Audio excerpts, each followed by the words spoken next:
এবারে জানাবো এক নজরে দৈনিক পত্রিকার শিরোনামগুলো। প্রথমে থাকছে দৈনিক প্রথম আলো। তাদের প্রধান শিরোনাম আন্তর্জাতিক ইস্যু নিয়ে। এবার মার্কিন ঘাঁটিতে ইরানের হামলা, আল উদেইদ বিমান ঘাঁটি লক্ষ্য করে হামলা, আকাশে থাকতেই সব ক্ষেপণাস্ত্র প্রতিহত করার দাবি কাতারের।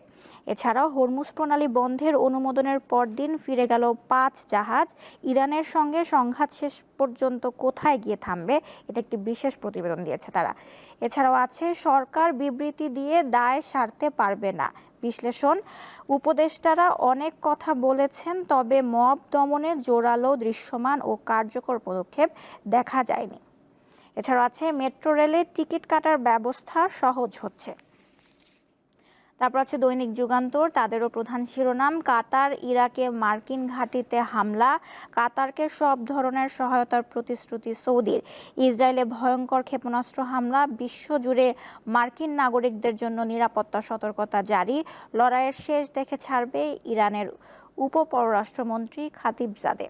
এছাড়াও আছে সাবেক সিইসি নুরুল হুদা 4 দিনের রিমান্ডে, প্রহসনের নির্বাচন করার অভিযোগ। ঢাকায় বসে প্রত্যন্ত অঞ্চলে নির্বাচনে কি হচ্ছে তা জানার সুযোগ নেই, জানিয়েছেন নুরুল হুদা।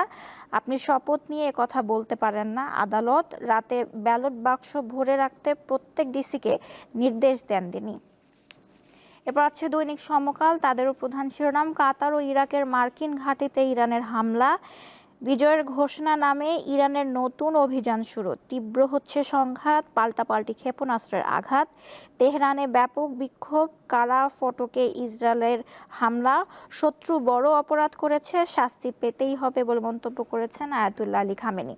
এছাড়াও তাদের আরেকটি শিরোনাম ডেঙ্গু নিয়ে। হাসপাতালে বাড়ছে রোগীর চাপ, হিমশিম চিকিৎসক ও স্বাস্থ্যকর্মীরা। 24 ঘন্টায় আরও 2 জনের মৃত্যু।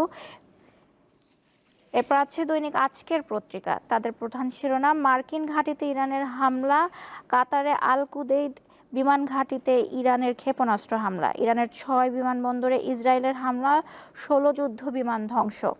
এছাড়াও আছে বিদেশিদের নজর এখন নির্বাচনের দিকে। লন্ডন বৈঠকের পর নির্বাচন সংশ্লিষ্ট বিষয়ে খোঁজ খবর বেড়েছে বিভিন্ন দেশের।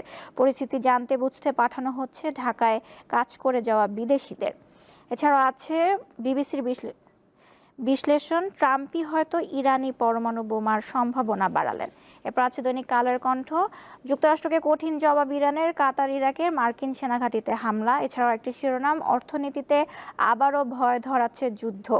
রাজস্ব খাতে শনিবার থেকে কমপ্লিট শাটডাউন, এনবিআর সংস্কার ঐক্য পরিষদের ঘোষণা। দেখে নিলাম আজকের দৈনিক পত্রিকাগুলোর প্রধান প্রধান শিরোনাম।